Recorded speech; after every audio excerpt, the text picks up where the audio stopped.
Hello, and it's time for something truly unusual. We have a whole city on our desk, and it's right inside this magazine. Feel free to drop your ideas in the comments on how we could improve this diorama.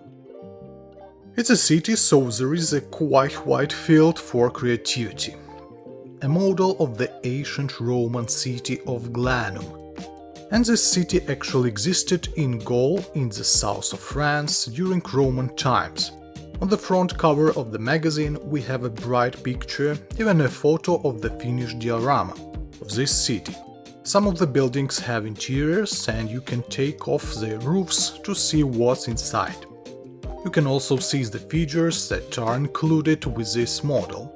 On the back of the magazine there are another photo from a different angle and some technical information.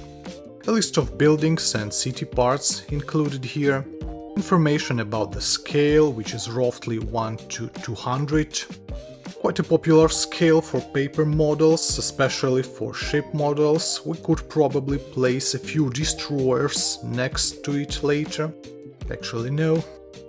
The model was printed in France in 1994, the dimensions are 44 cm wide and 84 cm long, and this is probably the biggest and the most epic model I have in my progress at the moment. And yes, this city is real. Gaul, whether Asterix and Obelix have even been there, I don't know. However, the Romans were definitely there. At the beginning of the magazine we have some historical background and photos of the ruins that survived to our days. And if you look closely you can recognize some elements present on the diorama. I assume the creators of this model tried really hard and wanted to make a highly accurate composition. You could say a museum-level diorama, with good detailing considering the 1 to 200 scale. Aside the historical data, there is also an assembly manual in several languages. The instructions are quite superficial, very general, just a few photos and a basic description of the assembly.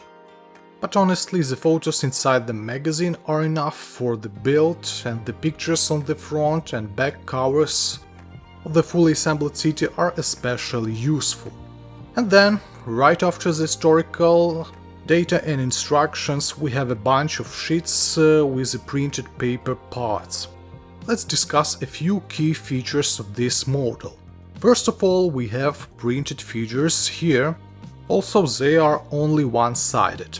I'd love to replace them with some alternatives, but there aren't many options in this scale. The second feature of this magazine is the very beautiful textures. They are bright, in the right places, the artist did a great job. There are water surfaces like some buses, which if we desired can be slightly improved by pouring, say, some clear resin over them. Also the prints have realistic weathering effects. There is some dust, wear, and tear and vegetation. Yes, there are quite a lot of figures, maybe 50 or so. Well, what did you expect? It's a whole city. The prints also feature a shadow system that is consistent across the entire city. As for the buildings, they have bright orange roofs, and from an assembly point of view they are mostly without interiors, except for a few mansions probably belonging to wealthier citizens. These buildings are basically box-shaped parts, which aren't too hard to put together, though some of the faults might complicate the work a bit.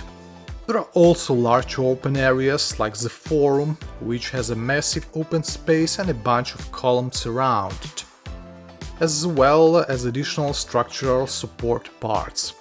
Naturally, there are also complex structural parts, like angled walls of interesting shapes, some small buildings for statues or guard posts. The buildings around the forum with all their columns are quite a complex structure. Some of the prints are straight-up works of art and they are fascinating to examine. In total we have about 15 to 20 sheets of parts, I don't remember the exact number anymore. And I have already torn the magazine apart into separate pages. And interestingly, we also have spots with the shadows for placing trees. That's a separate story. The green parts are the vertical edges of the diorama. The small problem is that the city diorama itself is not rectangular, but has a complex shape and even features elevation changes. Okay, while I'll show you the rest of the parts we have left here, we can already draw a certain conclusion. We have a massive architectural model, an entire city. Very beautiful prints and a good detailing for a paper model in this scale. There are of course some weak spots. The model is quite old, from 1994, and was probably designed without computers, purely by hand, so there is a risk of issues with part alignment and gluing. There is also a huge problem due to the massive size of the model, and it only includes minimal internal framing, and that's it. The entire structural strength of the diorama has to rely solely on the buildings themselves and connections, trees or squares between them. So, without additional reinforcement, I think the model will bend and break under its own weight. Well, we will solve this, and also due to the nature of the material, since it's paper model in a teeny scale, the figures and trees here, while beautiful, are too flat, so it's better to play around with them somehow. Regarding the trees, we have cypresses here. There should be 5 of them in total in different spots, and each tree, although beautiful drawn, is supposed to be glued from 4 angled pieces, giving us a low poly tree effect in the shape of a cross. If you look from above, it immediately reminds you of some of old video games with weak graphics. But I think it's better to replace these trees with some alternatives that are much more realistic in shape. On the other hand, there is a wide field for modifications. For example, those same trees and stairs can be upgraded, maybe some water surfaces improved, some extra vegetation, basically anything that comes to mind improves this model. So here is such a rare, I would even say unique model. Building it might take half a year or even longer, but I think it will be totally worth it. Well, if anyone has any ideas or thoughts on how we can improve this diorama, how to reinforce it, or just your general impressions, well, you can leave it in the comments. I'd be glad to hear them. Anyway, thank you for watching, good luck and see you next videos. Bye.